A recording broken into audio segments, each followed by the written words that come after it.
السلام علیکم ورحمۃ اللہ۔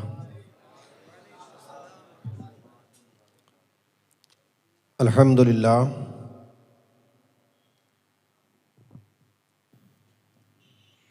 الحمد للہ نحمدہ ونصلی ونسلم علی رسولہ الکریم، اما بعد فاعوذ باللہ من الشیطان الرجیم، بسم اللہ الرحمن الرحیم۔ واتقوا یوما ترجعون فیہ الی اللہ، آمنت باللہ، صدق اللہ العظیم۔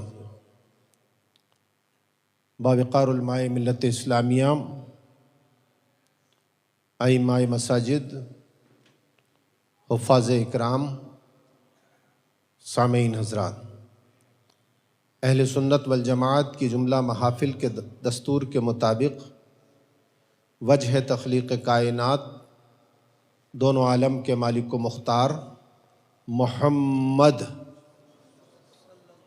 مصطفیٰ مجتبیٰ مرتضیٰ صلی اللہ علیہ وسلم کی مقدس، بابرکت، باعظمت، سراپا رحمت بارگاہ لاثانی میں ہدیہ درود و سلام پیش کرنے کی سعادت حاصل کریں۔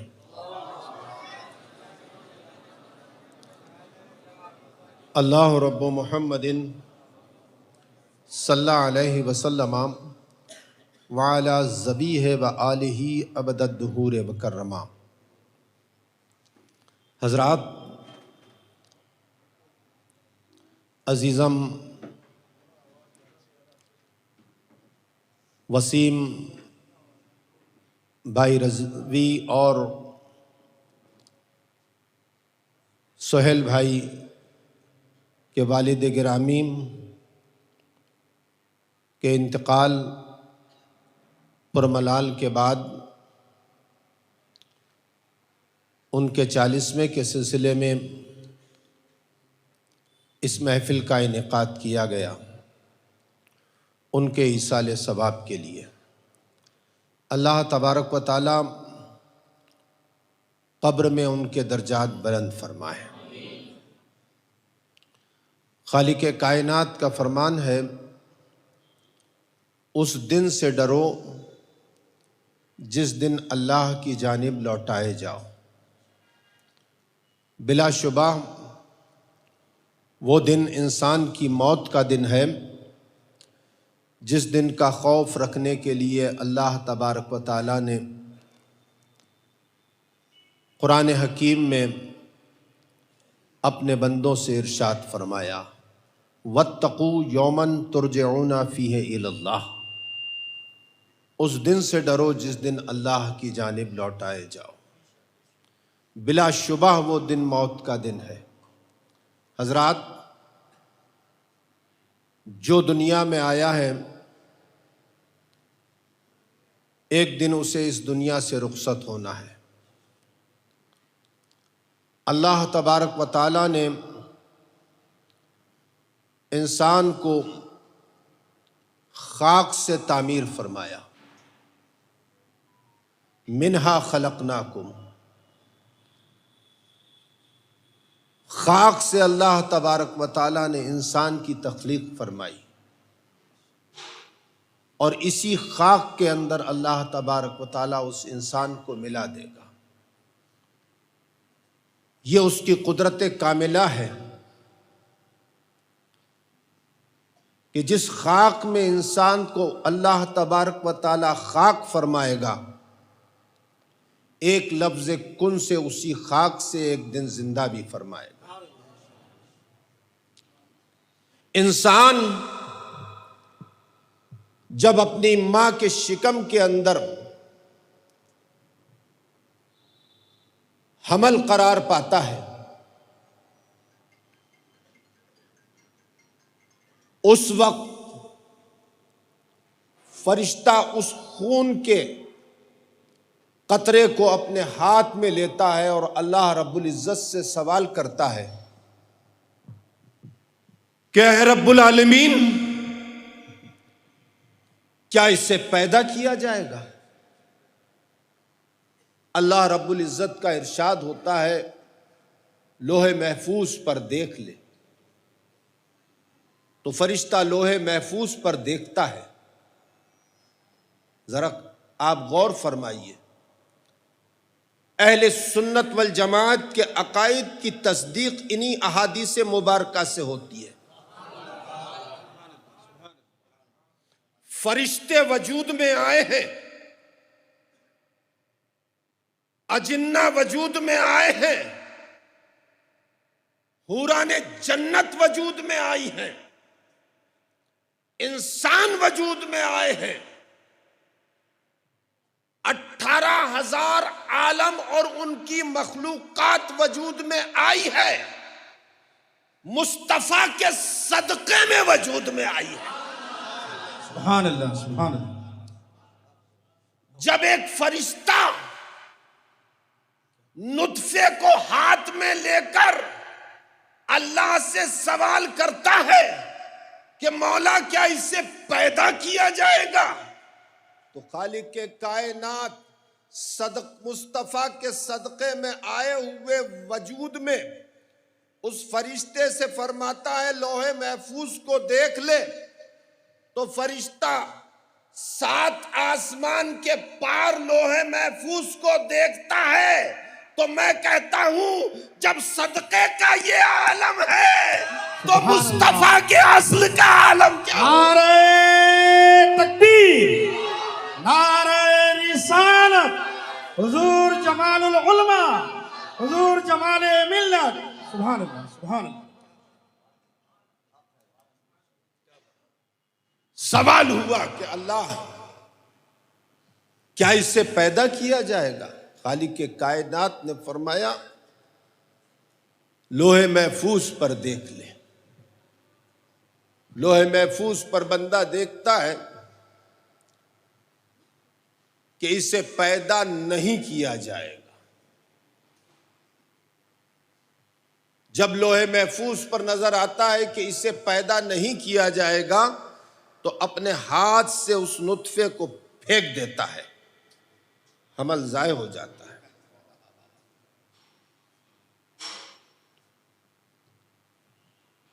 اور جب فرشتہ دیکھتا ہے کہ ہاں اسے پیدا کیا جائے گا، اسے پیدا کیا جائے گا، اور اس کی پوری قسمت لوح محفوظ پر لکھی ہوئی دیکھتا ہے، سبحان اللہ، سبحان اللہ۔ تو دنیا میں زمین کے کسی بھی خطے سے مٹی کو اٹھاتا ہے وہ فرشتہ اور خون کے اس قطرے کے ساتھ مسل دیتا ہے، کیا بات، گون دیتا ہے آٹے کی طرح سے، اور ماں کے شکم میں رکھ دیا کرتا ہے۔ سبحان اللہ۔ جہاں سے مٹی کو اٹھا کر خون کے قطرے میں ملتا ہے، گونتا ہے، جب انسان کی موت ہوتی ہے تو اسی مٹی کے اندر اسی مقام کے اوپر دفن کیا جاتا ہے۔ کیا بات۔ میرے دوستوں، جس مٹی سے انسان وجود میں آتا ہے اسی مٹی میں ملا دیا جاتا ہے۔ انسان کی زندگی مقرر ہے۔ حضرت ابو بکر صدیق سے پوچھنے والے نے پوچھا یا خلیفہ رسول، جب آپ جنگ کے میدان میں کافروں کے مقابلے پر اللہ کے رسول کے ہمراہ ہوتے تھے، اس وقت رسول کائنات کا مقام کیا ہوتا تھا؟ یعنی جنگ میں رسول اللہ سب سے آگے ہوتے تھے، اپنے اصحاب کے بیچ ہوتے تھے، پیچھے ہوتے تھے، یا خیمے کے اندر ہوتے تھے؟ تو ابو بکر صدیق کی آنکھوں میں ایک رنگ آیا اور ایک چلا گیا، مانو وہ جنگ کے میدان کو دیکھ رہے ہو۔ کتنی یادیں پنہاں تھیں ابو بکر صدیق کی آنکھوں اور ذہن کے اندر رسول اللہ صلی اللہ علیہ وسلم۔ کیسے کیسے جلوے رسول کائنات کے اپنی آنکھوں میں سمیٹ کے اس دنیا سے ابو بکر صدیق گئے ہیں۔ ابو بکر تیری قسمت کو سلام کہ دنیا میں کسی نے رسول کائنات کے چہرے اقدس کی ایسی زیارت نہیں کی جیسی زیارت تو نے کی ابو بکر۔ سبحان اللہ، سبحان اللہ۔ ابو بکر تیری رفاقت کو سلام، ابو بکر تیری قربانیوں کو سلام، ابو بکر تیری نسبت کو سلام، سبحان اللہ۔ ابو بکر تیرے درجات کی رفعت کو سلام۔ زمانہ اللہ کی کائنات کا ایک ایک فرد ابو بکر تیری عظمت کے سامنے اپنے سر کو کم کیے ہوئے ہیں۔ تو نے زمانے نے رسول کے قدموں میں جگہ پائی ہے۔ ابو بکر تیری ذات وہ ہے کہ تو نے رسول اللہ کے دل میں جگہ پائی ہے۔ سبحان اللہ، سبحان اللہ، سبحان اللہ۔ کیسی عظیم قربانیوں کے حامل ہے ابو بکر صدیق۔ ذرا اندازہ لگائیے، میرے رسول نے فرمایا کہ آسمان پر جتنے تارے ہیں سبحان اللہ، عمر کی اتنی نیکیاں ہیں۔ سبحان اللہ، سبحان اللہ، سبحان اللہ۔ اندازہ لگائیے، اللہ کی قسم رسول کائنات نے جو فرمایا سبحان اللہ، اللہ کے بعد اس سے عظیم کلام کسی کا بھی نہیں۔ سبحان اللہ، سبحان اللہ۔ عمر کی نیکیاں اتنی ہیں جتنے آسمان پر تارے ہیں، اور ابو بکر کی ایک نیکی عمر کی ساری نیکیوں پر غالب۔ نعرہ تکبیر، نعرہ رسالت، شان صدیق اکبر۔ سبحان اللہ، سبحان اللہ۔ جب عمر کی ساری نیکیوں پر ابو بکر کی ایک نیکی غالب ہے تو کل امت کا تو سوال ہی پیدا نہیں ہوتا۔ واہ، کیا بات ہے، سبحان اللہ۔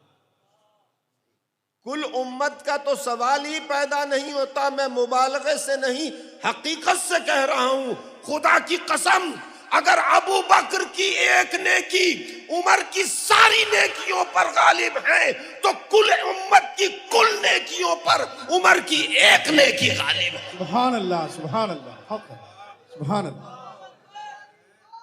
یا رسول اللہ، سبحان اللہ، سبحان اللہ۔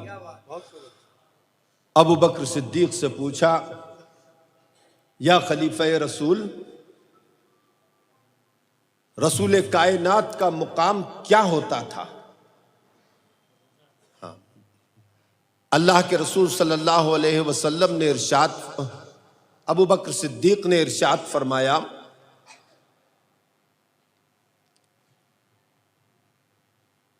جب ہم جنگ کے میدان میں ہوتے تھے تو اللہ کے رسول کافروں کی تلوار کے سب سے زیادہ قریب ہوتے تھے، اور اس کے بعد اپنے زانو اقدس پہ دست پاک کو رسید کیا اور خود جواب دیا، اس لیے کہ رسول کائنات کا ایمان اس بات پر سب سے زیادہ بلند تھا کہ موت کا ایک وقت ہے، موت کی ایک جگہ ہے، موت کا ایک سبب ہے۔ بے سبب موت نہیں آتی، جس جگہ موت آنا ہے اسی جگہ موت آتی ہے، اور جس وقت موت آنا ہے اسی وقت موت آتی ہے۔ موت کا وقت مقرر ہے، موت کی جگہ مقرر ہے، موت کا سبب مقرر ہے۔ میرے دوستوں، جب فرشتوں کو اللہ تبارک و تعالیٰ نے حکم دیا انسانوں کی روح قبض کرنے کا، تو فرشتوں نے سوال کیا کہ مولا، ہم تیرے بندوں کی روح کو قبض کریں گے انسانوں کی تو وہ ہمیں برا بھلا کہیں گے، اللہ نے ارشاد فرمایا میں سبب پیدا کروں گا، میں سبب پیدا کروں گا۔ تو آج مرنے والا مرتا ہے تو کوئی فرشتے کو نہیں کہتا کہ اسرائیل نے روح قبض کر لی، یہ صحیح، جبکہ موت آتی ہے اسرائیل کے روح قبض کرنے سے سب یہ کہتے ہیں کہ کینسر میں چلا گیا، جی ہارٹ اٹیک میں چلا گیا، ایکسیڈنٹ میں چلا گیا، بخار میں چلا گیا، گویا کہ سب سبب کو کہتے ہیں۔ آہا میرے رب کی قدرت کا جلوہ کیا دیکھیے، بات ہے، سبحان اللہ، سبحان اللہ، میرے رب کی قدرت کا جلوہ دیکھیے سبحان اللہ، کہ روح تو فرشتہ قبض کر رہا ہے، کہا سبب کو جا رہا ہے۔ واہ، کیوں؟ اس لیے فرشتوں نے عرض کر دیا تھا کہ مولا بندے تیرے ہمیں برا بھلا کہیں گے، تو اللہ نے دلوں کو پھیر دیا، زبانوں کو پھیر دیا کہ آج کوئی فرشتوں کو نہیں کہہ رہا، سبب کو کہا جا رہا ہے۔